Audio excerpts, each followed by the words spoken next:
Hello student, मैं के Verma Chitransh education point व्यवस्था से मैं आप सभी का स्वागत करता हूं। आज की जो हमारी क्लास रहेगी ये क्लास 9th के लिए।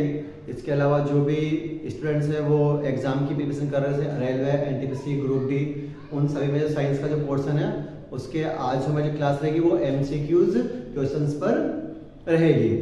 ठीक है स्टूडेंट, तो बढ़ते हैं हमारे क्वेश्चन की तरफ। तो क्वेश्चन नंबर 1 है 0 डिग्री अर्थात 273 पर जल की भौतिक अवस्था का प्रेक्षण करने पर कैसी होगी। मतलब कि 0 डिग्री जो सेल्सियस होगा उस पर जो जल की भौतिक अवस्था होगी वो क्या होगी। तो जल की जो भौतिक अवस्थाएं होती है वो 3 होती है ना। कौन कौन सी होती है? ठोस,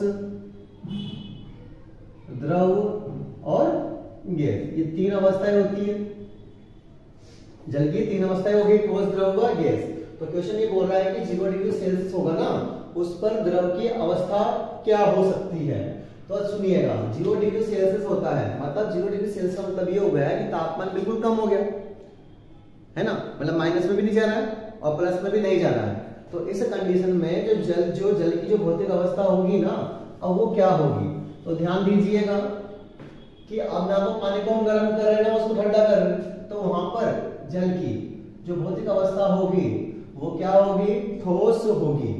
ठीक है, हमेशा ध्यान रखना 0 डिग्री सेल्सियस पर द्रव की जो अवस्था होती है वो क्या होती है? ठोस अवस्था होती है। क्लियर। क्वेश्चन नंबर 2 की तरफ बढ़ते हैं हम। रानू शुद्ध जल को किसी परख नली में गर्म करती है। क्या कर रही है? ये देखो, गर्म कर रही है। तो जल किस तापमान पर उबलना प्रारंभ होगा? तापमान मतलब जल किस तापमान पर उबलना प्रारंभ होगा। तो क्वेश्चन ये कह रहा है कि अगर पानी को भाई हम उबाल रहे हैं है ना, तो ये उबलेगा कितने टेम्परेचर पर। हमने पढ़ लिया है कि 0 डिग्री पर तो क्या होगा? ठोस हो जाएगा। ठीक, अब जो वैल्यू है वो किस में दे रखी है? केल्विन में दे रखी है। देखो किस में दे रखी है? केल्विन में। और जो लास्ट जो क्लास थी उसमें हमने तापमान जो थे उनको चेंज करना भी सीखा था। ठीक, तो ध्यान दीजिएगा यहाँ पे। कुछ बच्चे क्या करेंगे, इस जगह चले जाएंगे आंसर में, लेकिन ये तो कितना होता है? 100 डिग्री सेल्सियस होता है ना। तो देखो 100 डिग्री सेल्सियस, अब इसको आप केल्विन में चेंज करो। तो मैंने क्या कहा था आपको? 273 प्लस क्या कर दो? डिग्री सेल्सियस कर दो। तो कितना आंसर आया अपने पास में? 373 केल्विन आया। 373 केल्विन, तो इसका राइट आंसर क्या होगा? 373 केल्विन होगा। ठीक है, आ गया समझ में? कितना होगा? 373 केल्विन। देखो यहां से और समझो 173 हो नहीं सकता। क्यों? क्योंकि ये वैल्यू माइनस में चली जाएगी। कैसे जाएगी माइनस में? देखो अगर इसको डिग्री सेल्सियस में हम चेंज करें केल्विन को, तो 173 माइनस करो इसको, कितना हो गया ये? -100 डिग्री। होगा नहीं होगा? होगा, -100 डिग्री होगा। क्योंकि 173 में, अगर 173 में इसको हम जोड़ रहे हैं, ठीक है, 273 में इसको हम जोड़ रहे हैं, तो कितना आया? -100 डिग्री आया कि नहीं आया? आ गया -100 डिग्री। तो -100 डिग्री पर तो पानी जमेगा कि उबलेगा? सिंपल सी बात है। तो पानी क्या करेगा भाई? वो जमेगा ना। तो ये हमारा आंसर है ही। सिंपल सी बात यही है। 100 केल्विन, ये भी माइनस में जा रहा है, ये हमारा आंसर है ही नहीं। 273, देखो 273 का मतलब कितना है? 0 डिग्री सेल्सियस है। तो 0 डिग्री सेल्सियस पर द्रव की भौतिक अवस्था क्या होती है? ठोस होती है ना। और पूछ क्या रहा है? उबल नहीं है, पूछ रहा है। तो हमारा आंसर क्या होगा? 373 केल्विन होगा। क्लियर। बढ़ते हैं आगे। नेक्स्ट क्वेश्चन क्या है? ऊर्ध्वपातन द्वारा निम्न में से किसे पृथक करने का मतलब होता है अलग। पृथक करने का मतलब क्या होता है? अलग। तो ऊर्ध्वपातन द्वारा निम्न में से किसे पृथक किया जा सकता है?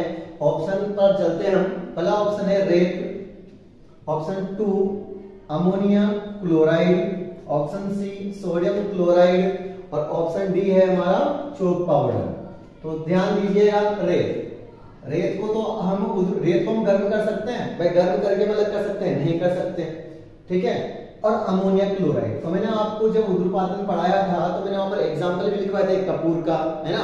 और अमोनिया क्लोराइड मैंने कहा था आपको, तो अमोनिया क्लोराइड को ही ऊर्ध्वपातन द्वारा पृथक किया जा सकता है, मीन अलग किया जा सकता है। अमोनिया क्लोराइड होता है, इसमें उर्ध्वपातन का गुण पाया जाता है और ये क्या होता है हमारा उर्ध्वपातित पदार्थ होता है। ठीक, यहाँ पर और ऑप्शन चलते हैं अपन, तो सोडियम क्लोराइड। तो सोडियम क्लोराइड क्या है? सोडियम क्लोराइड का मतलब है नमक, और नमक को ताप देने पर अब ये उर्ध्वपातन होता क्या है ये भी आप समझ लो। पिछली क्लास में आपको समझा ही दिया था कि वो ऐसे पदार्थ होंगे, ठोस पदार्थ होंगे, और ठोस पदार्थ को हम क्या देंगे? ताप देंगे, और ताप देने पर किसमें चेंज हो जाएगा? ये डायरेक्टली वाष्प में चेंज हो जाएगा। ठीक है ना, तो इसको हम क्या कहते हैं? उर्ध्वपातन का गुण कहते हैं। तो थर्ड का आंसर क्या होगा? बी, अमोनिया क्लोराइड होगा। क्वेश्चन नंबर 4, पदार्थ की किस अवस्था में कणों के मध्य सबसे कम आकर्षण बल होता है? देखो कितना शानदार क्वेश्चन है। जब इस चैप्टर की सेकंड या थर्ड जो क्लास थी उसमें मैंने आपको पढ़ाया था पदार्थ के बारे में, और पदार्थ की 3 अवस्था मैंने आपको पढ़ाई थी, ठोस, द्रव और गैस, है ना। तो उसमें मैंने एक टॉपिक भी पढ़ाया था कि आकर्षण बल पे हम गए भी थे। तो देखो कौन सा ऐसा पदार्थ होगा जिसमें आकर्षण बल का मान क्या होगा? सबसे कम। ज्यादा नहीं पूछ रहा है, क्वेश्चन को ढंग से समझना है अपने को। सबसे कम, अब सबसे कम आकर्षण बल किसमें होगा? तो देखो मैं आपके सामने 3 आकृति बताता हूं।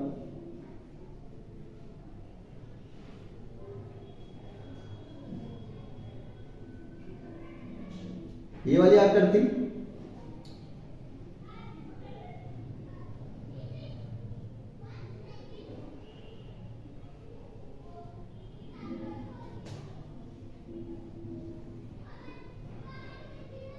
ये आकृति यहाँ पे ये बाहर चले गए। तो बताओ तो सिंपल सी बात है कि ये जो अवस्था होगी ये कौन सी होगी? ठोस होगी। ये कौन सी होगी? द्रव होगी।